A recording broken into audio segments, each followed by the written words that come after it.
You ask Tiger to solve. This deals with linear equations with one unknown. The final result is w equals -3/5.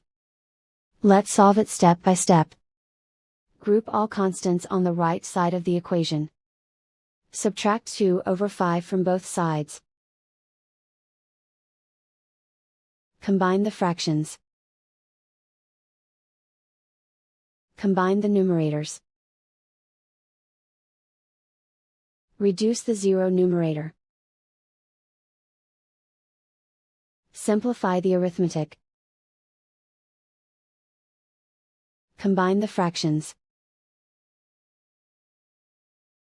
Combine the numerators. Isolate the w. Multiply both sides by 3. Group like terms. Multiply the coefficients.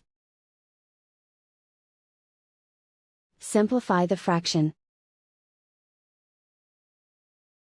Multiply the fractions. Simplify the arithmetic. And so the final result is w equals -3/5.